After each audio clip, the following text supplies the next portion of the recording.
औज़ुबिल्लाहिमिनश्शैतानिर्रजीम बिस्मिल्लाहिर्रहमानिर्रहीम। एक हम्द है, एक साइंसी नशीद है जो मैंने लिखी है अपनी किताब की बुनियाद पे। 2016 में मैंने किताब लिखी थी, matter and life the Quran the science and the evidence. Quran के आज के हक़ाइक़ जो साइंस ने डिस्कवर किए हैं, अल्हम्दुलिल्लाह उसकी बेस पे यूरोप में 152 एथियस्ट साइंटिस्ट इस्लाम कबूल कर चुके हैं इस बुक को पढ़ के अल्हम्दुलिल्लाह। और अली भाई ने पहले भी एक मौका दिया था और एक बिलाल एंड शाहिद पे उसकी कुछ मैंने डिटेल भी शेयर की थी। तो इसी किताब के ख़ुलासे के तौर पे इसमें जो लेटेस्ट साइंटिफिक चीज़ें हमने बताई उसके ख़ुलासे के तौर पे एक नशीद लिखी है, अल्लाह की हम्द। उर्दू में है। जो इस्लाहात हैं इसकी वो साइंसी इस्लाहात हैं, थोड़ी सी मुश्किल होंगी, तो 3 मिनट में बस ये नशीद कंप्लीट करके उसके बाद मैं इसकी थोड़ी सी तशरीह भी पेश कर दूंगा ताकि आपको कुरान के ये अमेजिंग वंडर्स बहुत अच्छी तरह समझ आ जाएं। और बिलाल साहब ने आज इतने ज़बरदस्त क्वेश्चंस किए, उनमें से भी बहुत से सवालों के जवाब आपको इस नशीद में इत्तेफाक से मिल जाएंगे। मुज़फ़्फ़र वारसी मरहूम की PTV पे पेश करदा कोई तो है जो निज़ाम कुदरत चला रहा है वही खुदा है, इसी बहर में इसको लिखा है। तो इसी तरह आप इसको सुनिएगा, देखिएगा, समझने की कोशिश कीजिएगा। अल्लाह ताला हमें इसके ईमान पे समझने की तौफीक दे। औज़ुबिल्लाहि मिनश्शैतानिर्रजीम बिस्मिल्लाहिर्रहमानिर्रहीम। कोई तो है जो उलूम दौरान सिखा रहा है, वही खुदा है। कुरान में जो उसूल फितरत बता रहा है, वही खुदा है। जो अरबा अशरा अरब ज़माने या यौम सित्ता के कारखाने से कायनातों को असर सकली मिला रहा है, वही खुदा है। जो हर्फ कसबी की इंतशारी से इंफिजारे अजीम जारी को एक तवातुर से गर्दिशों में घुमा रहा है, वही खुदा है। बिखरते अंजुम की जुल्मतों में सियाह शगाफों की कुव्वतों में जो ताबना की ज़ौफ़शानी बुझा रहा है, वही खुदा है। जो अर्ज़ जौला के दायरों को मदार कौकब की सब हदों को बक़द्र हरकस बतरफ़ मरकज़ घटा रहा है, वही खुदा है। कायनातों से ज़मीन पर जो सतह बहरी सहाब कर दे, बिनाए ज़ोई सुबह से कर दे। इज़ा तनफ़्फ़ुस वो बहर सुजरत दिखा रहा है, वही खुदा है। जो खाके लाज़िब में रूह फूके हयात हस्ती बहर में तापे, जो नफ्स वाहिद को इर्तिक़ा में ले जा रहा है, वही खुदा है। जो हल अता को बशर में ढाले शऊर दे के खलफ बना ले, जो बशर अव्वल को इसमें कुल भी सिखा रहा है, वही खुदा है। कोई तो है जो उलूम दौरान सिखा रहा है, वही खुदा है। कुरान में जो उसूल फितरत बता रहा है, वही खुदा है, कोई तो है जो। बहुत शुक्रिया इसकी बहुत शुक्रिया जी, मुझे तो मजा आ गया, इनको भी मजा आया जो आपने जो कुछ बोला है इसमें। अब उसूल फितरत जो कुरान सिखा रहा है, ये कवानीन फितरत जिस तरह अल्लाह ने इस पूरी कायनात को बनाया और सारी चीज़ें और इसकी मिसालें कुरान में पेश की। सबसे पहले हमने कहा जो हरफ कस्बी की इंतशारी, सिंगुलैरिटी, एक ज़र्रा जो एक न्यूक्लियस से भी 1 ट्रिलियन गुना कम था, इस ज़र्रे के अंदर तमाम मादा और तवानाई मौजूद थी, जो एक धमाके से फटा, बिग बैंग हम सब जानते हैं। जो कुरान ने कहा क्या ये नहीं देखते कि ज़मीन और आसमान भाम यकजा थे और हमने उनको अलग अलग कर दिया। अर्द व समावात यानी स्पेस एंड मैटर, अर्थ को जब आप मैटर लेंगे और स्पेस कला समावात, तो उसको अलग कर दिया। मज़े की बात यह है कि कुरान ने यहाँ पे किसी धमाके का जिक्र नहीं किया, बैंग का नहीं किया। आज की साइंस बताती है कि ये it was a silent split, क्योंकि धमाका सुनने के लिए किसी सामे का होना ज़रूरी है, कोई मखलूक थी नहीं सुनने वाली। दूसरे उस वक्त हवा मौजूद नहीं थी, आवाज़ हवा की लहरों पे मीडियम पे ट्रैवल करती है। It was not a bang, it was just ज़मीन आसमान हम यकजा थे और उनको अलग अलग कर दिया। ठीक है, कुरान में अल्लाह ने बताया। तो हरफ कस्बी की इंतशारी, इन्फ्लेशन, छोटा सा ज़र्रा फटा, इंतशारी से इन्फिजारे अजीम जारी, इन्फिजारे अजीम बिग बैंग, और जारी अल्लाह ये कहते हैं क्या अल्लाह इस बात पे कादिर नहीं कि ज़मीन और आसमान को दोबारा पैदा कर दे? यकीनन है। तो बिग बैंग के बाद ये बताते हैं कि बिग बैंग से कायनात फैलती चली जा रही है, 93 अरब साल फैल चुकी है 14 अरब साल की उम्र में, और फिर ये एक मुकाम पे पहुंच के वापस आएगी, जिसको आप कहेंगे बिग क्रंच। बिग क्रंच के बाद दोबारा फैलेगी, जिसको फिर बिग बाउंस कहेंगे। ये एक तवातुर से चलता रहेगा। तो इसलिए जो हरफ कस्बी की इंतशारी से इन्फिजारे अजीम जारी को एक तवातुर से गर्दिशों में घुमा रहा है, वही खुदा है। इसके बाद 14 अरब साल 13.8 अरब साल कायनात को बने हुए हो गए, जो अरबा अशरा ज़माने अय्याम सित्ता के कारखाने, यानी कि ये 14 अरब साल है। आइंस्टाइन के बताए हुए 2 तरीकों के मुताबिक ये एग्जैक्ट 6 फेजेस बनते हैं, जो 6 दिन यौम सित्ता अय्याम सित्ता जो कुरान में कहा गया। और ये ज़मीन का टाइम नहीं है कि 24 घंटे की, ज़मीन तो बनी नहीं थी उस वक्त, ज़मीन तो निज़ाम शमसी के बाद बनी है। कायनात को 14 अरब साल हुए, इसको सूरज को हमारे सिर्फ 5 अरब साल अभी हुए। तो ये कॉस्मोलॉजिकल टाइम के 6 दिन है। ज़मीन का तो वजूद ही नहीं था कि ज़मीन सूरज के गिर्द घूमे और 24 घंटे का दिन तय हो। तो जो मुस्तशरकीन इस पर एतराज़ करते थे कुरान पे, ये उनके लिए पक्की है, राइट। और तो ये जो अरबा अशरा ज़माने अय्याम सित्ता के कारखाने से कायनातों को असर सकली में ला रहा है, वही खुदा है। कायनातें आलमीन, रब्बुल आलमीन 2018 में फाइनल इसको अप्रूव मिला कि 1 से ज़्यादा कायनातें मौजूद हैं। तो एक तो अल्लाह ने कायनातों को पहले कह दिया था रब्बुल आलमीन। दुनिया को दुनिया कहते हैं अरबी में, रब्बना आतिना फिद दुनिया, लेकिन कायनात को आलम कहते हैं। आलमीन का मतलब 1 से ज़्यादा कायनातें। तो मल्टीवर्सेस प्रूफ हो चुकी हैं, 1 से ज़्यादा कायनातें मौजूद हैं, उनको असर सकली में लाना। असर सकली कहते हैं ग्रेविटेशनल टाइम डायलेशन को, जो बज़ाहिर हमारे सामने पहली दफ़ा आइंस्टाइन ने बताई। उसमें ये चीज़ थी कि पहली दफ़ा पहला इंसान जिसने बाजार ये सोचा कि कायनात के मुख्तलिफ गोशों में मुख्तलिफ वक्त की रफ्तार हो सकती है। ये पहले कोई सोच नहीं सकता था। ठीक है, ग्रेविटेशनल टाइम डायलेशन। आप में से अगर किसी ने इंटरस्टेलर मूवी देखी हो तो आपने देखा होगा गारगेंटुआ के करीब गए हैं तो वहाँ पर सिर्फ 3 घंटे गुजरे और ज़मीन पर 27 साल गुजर चुके हैं। तो कायनात के मुख्तलिफ गोशों में मुख्तलिफ टाइम है। जितनी ग्रेविटेशनल बॉडी से करीब होंगे टाइम उतना स्लो गुजरेगा। और कायनात के मुख्तलिफ गोशों में मुख्तलिफ वक्त अल्लाह मियाँ कैसे बता रहे हैं कि अल्लाह का अर्श जहाँ पर है, जहाँ से फरिश्ते अहकाम लेके, अल्लाह का अर्श जहाँ पर है वहाँ का एक दिन तुम्हारे दिन के 50,000 साल के बराबर है। सुभान अल्लाह। ठीक है, फरिश्ते जहाँ से अहकामात लेके उतरते हैं वो तुम्हारे गिनने के 10,000 साल के बराबर एक दिन है।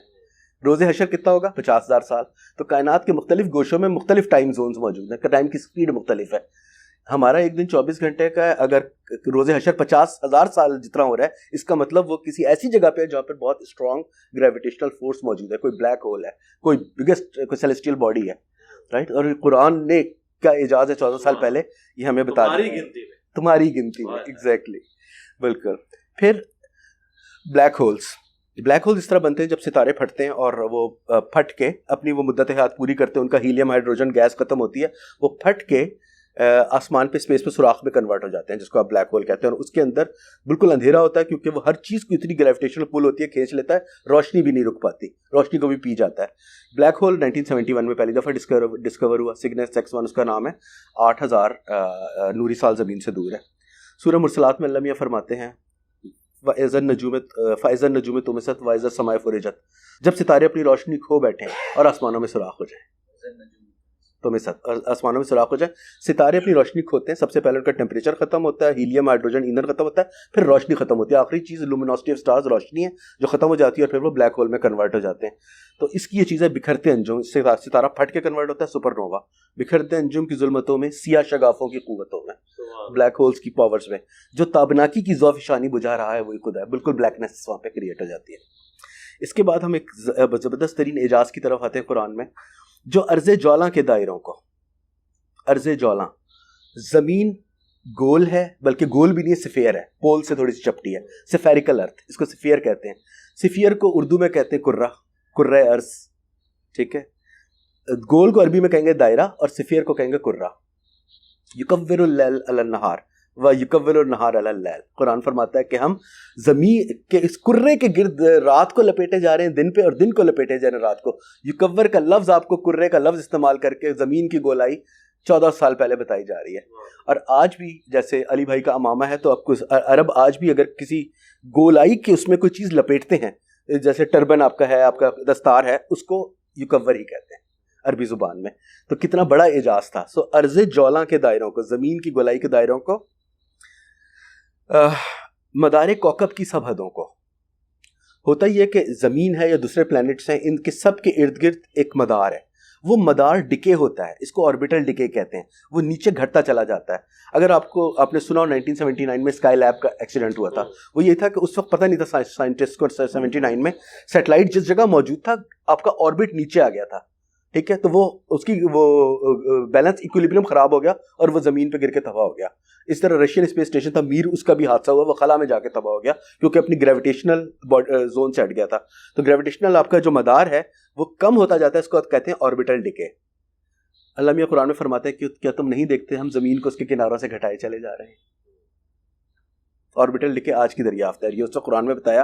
तो जो अर्ज़े जौला के दायरों को, मदारे कौकब की सब हदों को बकदरे हरकस बतरफ़े मरकज़ घटा रहा है वही खुदा है, ठीक है। जितनी ग्रेविटेशनल पुल होगा उसका, जितनी बड़ी बॉडी होगी उतनी जल्दी ऑर्बिटल डिके होगा। बकदरे हरकस बतरफ़े मरकज़ घटा रहा है वही खुदा है। अब हम ज़मीन पे आते हैं, जो सतह बहरी सहाब कर दे। एवोपरेशन 1700 समथिंग की डिस्कवरी है कि पानी बुलबुलों में बन के एवोपरेट हो जाता है। कुरान में वो जो आप आयत देखते हैं कि क्या ये नहीं देखते कि जब आप ये हाथ डालते हैं पानी में, समुंदर में, तो एक लहर उसके ऊपर दूसरी लहर और उसके ऊपर सहाब, सबसे ऊपर सरफेस वाली लेयर को सहाब का बादल। बादल क्या होता है? एवोपरेटेड वाटर। तो एवोपरेशन का कंसेप्ट भी कुरान ने दिया, जो सतह बहरी सहाब कर दे। बिनाए ज़ोई सुबह से कर दे, वह सुबह इज़ा तनफ़्फ़ुस, सुबह की कसम जब वह सांस लेती है। फोटोसिंथेसिस का अमल पूरा इस छोटी सी आयत में दरिया में कूजा बंद कर दिया। वह सुबह इज़ा तनफ़्फ़ुस, सुबह की कसम जब वह सांस लेती है। तो जो सतह बहरी सहाब कर दे, बिनाए ज़ोई सुबह से कर दे। बिनाए ज़ोई कहते हैं फोटोसिंथेसिस को उर्दू में, और सुबह से कर दे क्योंकि सुबह के टाइम सूरज तुलू होता है और पूरी ऑक्सीजन डेवलप होती है। इज़ा तनफ़्फ़ुस, वह बहरे सुजरत दिखा रहा है वही खुदा है। इज़ा तनफ़्फ़ुस, ये सांस लेना सुबह का, और बहरे सुजरत जब समुंदर उबल पड़ेंगे। कुरान में जिक्र किया। आज ग्लोबल वार्मिंग से पोल्स पिघल रहे हैं, समुद्रों का टेम्परेचर भी राइज हो रहा है और उनकी सतह भी बुलंद होती जा रही है। बहरे सुजरत आज हम होते हुए देख रहे हैं। तो इज़ा तनफ़्फ़ुस, वह बहरे सुजरत दिखा रहा है वही खुदा है। इसके बाद एक बहुत बड़े इजाज़ पे आते हैं, जो खाके लाजिब में रूह फूके। खाके लाजिब में रूह फूके, हयाते हस्ती बहर में तापे, जो नफ्से वाहिद को इर्तिका में ले जा रहा है वही खुदा है। खाक, मट्टी से ज़िंदगी पैदा की अल्लाह ने, और मट्टी की कई किस्में बता दी, और हर एक किस्म एक परफेक्ट कम्बिनेशन है। आज की जो हमारी रिसर्च है कि तुर्राब मट्टी, खाके लाजिब चिपकने वाली मट्टी, हिमाए मसनून का लफ्ज़ के लिए यूज़ किया गया। हिमा गर्म, जिसमें गरमाइश हो, और मसनून सन रसीदा यानी पुरानी मट्टी, ठीक है। और सलसालन कल फ़ख्खार, खनखनाती हुई मट्टी, ठीक है। हुआ ये कि समुद्रों के अंदर पैसिफिक ओशन और अटलांटिक ओशन में, समुद्रों के अंदर समुद्र का सी बेड जो उसकी तह पे, पता ये लगा कि ज़बरदस्त तरीन, दुनिया के पुराने तरीन 3 बिलियन ईयर्स ओल्ड पहले बायोटिक मॉलिक्यूल्स, न्यूक्लिक एसिड मौजूद है वहाँ पर। पहली ज़िंदगी जो इस प्लैनेट पे वजूद आई वहाँ पर आई। और वहाँ की जो मट्टी है वो क्या है?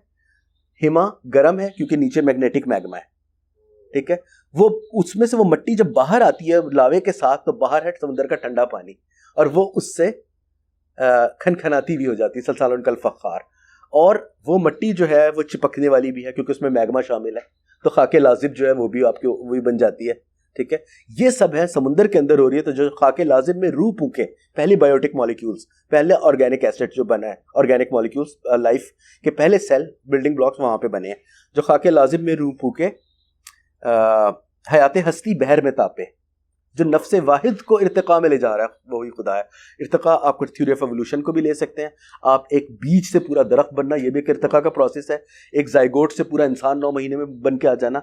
तो एक नफ्से वाहिद, एक सिंगल सेल से पूरा लाइफ ट्री को बनाना या इंसान को एक ट्री को बनाना, जो नफ्से वाहिद को इर्तिका में ले जा रहा है वही खुदा है। आखिरी शेर, जो हल अता को बशर में ढाले, ए इंसान तुझ पे वो वक्त भी गुजर चुका है जब तू काबिल जिक्र भी नहीं था। सूरह दहर। और उससे हमें पता लगता है कि बहुत से Homo erectus, Homo habilis, Neanderthals, Australopithecus, काफ़ी वो जो थे उनमें वायलेंस इतना ज़्यादा था, ठीक है, कि हर पुराने उन होमिनिड्स की जो हड्डियां मिली, उनके स्कल्स मिले हैं, हर 3 में से 2 जो हैं वो आपस की लड़ाइयों से, स्टोन्स उससे टूटे हुए हैं। उनमें फसाद और तशद्दुद इतना था, ठीक है। ये वो हिस्ट्री थी जिसकी हिकमत का पहलू आज अली भाई ने आपके सामने पेश किया। और वो जो आज भाई आए थे जो टेक्स्ट की बात कर रहे थे, टेक्स्ट के लिहाज से देखे तो वो मैंने एक पेश कर दिया। बातें दोनों मिला के बहुत सही है, ये तक पिक्चर को कंप्लीट करती हैं।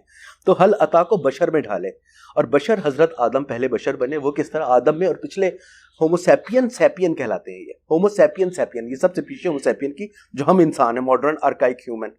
पिछले वाले जो है एनाटॉमिकली मॉडर्न ह्यूमन हम कहलाते हैं। पिछले जो आर्काइक ह्यूमन है उनमें हमें क्या फ़र्क था, हमारी फ्रंटल कॉर्टेक्स जो दिमाग का अगला हिस्सा है, इसमें 23 बिलियन न्यूरॉन्स हैं जो ज़हानत के, फैसला साजी के और जजमेंट के सेल्स हैं। ये इंसान को इंसान बनाते हैं। इसी को हम शऊर कह लें कि इंसान अब जी हाँ, language is part of that. और अभी लैंग्वेज का भी बड़ा इंपॉर्टेंट है, जिक्र आ रहा है फरमाया। तो जब आपके पास इंटेलिजेंस, जजमेंट और डिसीजन मेकिंग की पावर आ जाए, अब आप हक और बातिल में तफरीक कर सकते हैं। अब आप इस काबिल है कि आपको कुरान जैसे या इस्लाम जैसे दीन से रोशनास कराया जाए और इंसानों को अल्लाह का पैगाम आदम से लेके मोहम्मद रसूलुल्लाह सल्लल्लाहु अलैहि वसल्लम खातिमुन नबीयीन तक पहुंचाया जाए। तो जो हल अता को बशर में ढाले, शऊर दे के खलफ बना ले अपना खलीफा। वो खलीफा वही है जो हक और सच को समझ तफरीक करने के काबिल है। जो हलता को बशर में डाले, शऊर देके खलफ बना ले, जो बशर अव्वल को इसमें कुल भी सिखा रहा है वही खुदा है। आदम को तमाम चीज़ों के नाम सिखा दिए थे और फरिश्तों से पूछा था, उनको नहीं पता था। आदम की एज हमारे हिसाब से बनती है 40 to 50,000 ईयर्स ओल्ड। और अजीब बात है कि दुनिया में ह्यूमन हिस्ट्री इससे पहले 3 लाख साल की चली आ रही है, या फिजिकल हिस्ट्री आप ले लें, नेचुरल हिस्ट्री, सब एक प्रॉपर तरीके से स्टेप बाय स्टेप इवॉल्व होते हुए चीज़ें बनी। लैंग्वेज वो वही चीज़ है कि लिंग्विस्टिक और साइंटिस्ट और आर्कियोलॉजिस्ट हैरान है कि आज से 40 और 50 हज़ार साल पुरानी दरमियानी विंडो में अचानक हर तरफ दुनिया में हमें वोकैबुलरी नजर आती है। उसका पीछे कोई फाउंडेशन स्टोन नहीं है। एकदम से वो इवॉल्व हो गई, इवॉल्व के एकदम से अपीयर हो गई, इवॉल्व भी नहीं हुई, क्रिएट भी नहीं, एकदम हमें हर तरफ साइन लैंग्वेज, अल्फ़ाबेट्स, पुराने ज़माने के पेंटिंग्स, केव पेंटिंग वगैरह सब नजर आ रही है। It's like everybody was speaking. Vocabulary, which is the building block of language, directly appeared right at that window. तो वो हमें कुरान से समझ आता है हुआ क्या था कि एक साथ पूरी vocabulary at a time आदम को सिखा दी गई थी। कोई तो है जो उलूम दौरान सिखा रहा है वही खुदा है। कुरान में जो उसूल फितरत बता रहा है वही खुदा है। बहुत बहुत शुक्रिया, जज़ाकल्लाह। और आखिरी बात एक और कहना चाहूँगा, थैंक यू अली भाई के प्लेटफॉर्म से। ये साइंस की, ये इस्लामी तारीख़ की पहली साइंसी नशीद है अल्हम्दुलिल्लाह। ये इसकी एक्सक्लूसिविटी है और ये प्लेटफॉर्म वो वाहिद प्लेटफॉर्म है जो इल्म व हिकमत का, अक़्ल व फ़हम का और साइंस और दुनिया और आखिरत का, दीन और दुनिया का प्लेटफॉर्म है। इसलिए मुझे ये लगा ये इस प्लेटफॉर्म का हक़ है कि ये दुनिया की इस्लामी तारीख़ की पहली साइंसी नशीद इस अजीम प्लेटफॉर्म से पेश की जाए। थैंक्स टू अली भाई एंड हिज विज़डम। बहुत शुक्रिया।